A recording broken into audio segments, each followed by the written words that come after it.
Oo. Uli na.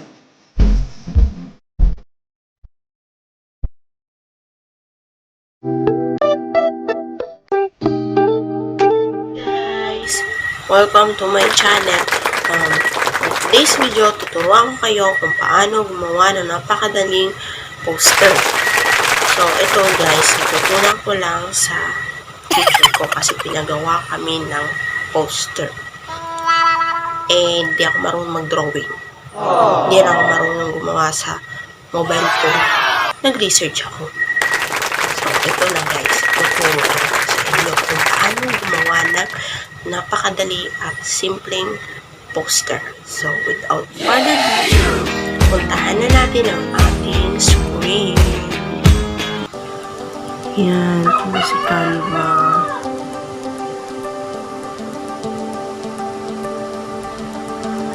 Yan, si Canva app. So, kung wala pa kayo nyan, download nyo lang siya. Text nyo lang yan. Tapos, click.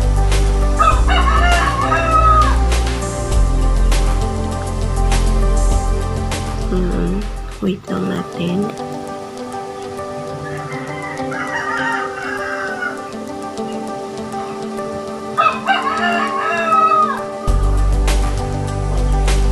Wait lang natin siya ngayon. Pagawa tayo ng poster. So, yan. May poster. Pili lang din ulit kayo ng inyong template.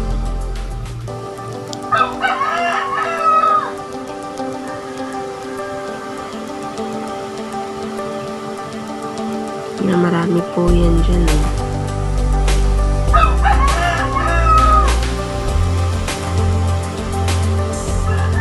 So, ito, kapag nag-aaral ka ito, gagawin mo ito. Yan.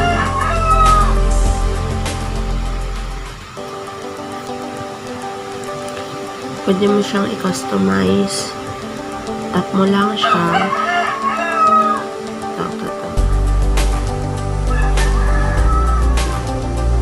Tap nyo lang po yan everywhere. Kahit saan dyan kung gusto nyo ito baguhin. Ito, sa lahat. Kung gusto nyo siya baguhin. So, yan. Tapos, halimbawa ito, gusto mo itong baguhin. Ito, gusto mo itong baguhin. Tatap lang natin. Tap. Diba, gusto ko ilagay yung channel ko. My vlog.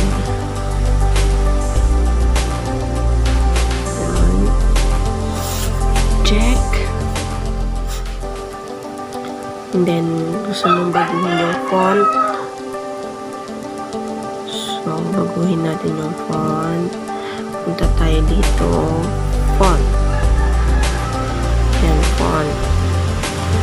Click nyo lang ito. Tapos gusto nyo palitan.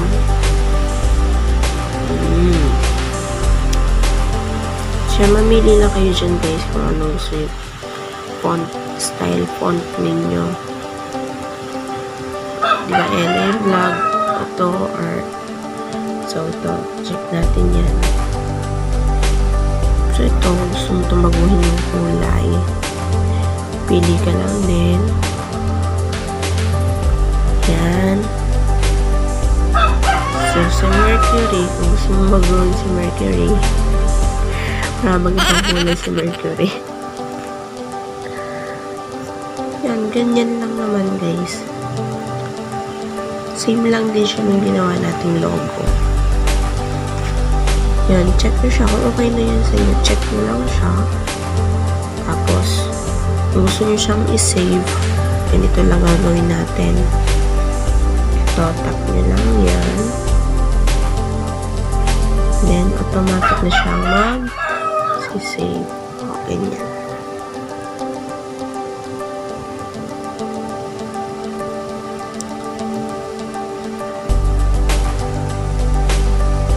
Ayan, tapos back nyo lang siya. Yun, automatic na siya makasave sa albums natin. So, check natin guys. Check natin yung albums.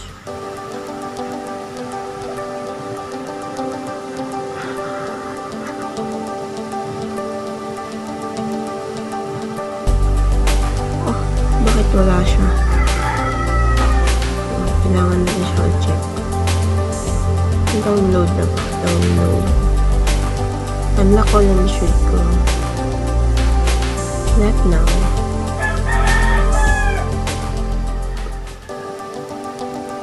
Ito pala. Save as.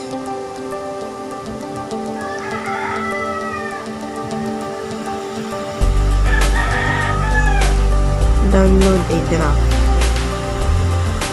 So, nagbago na pala ang ano ni Canva. Hindi na siya nagpa-automatic save. So, yan.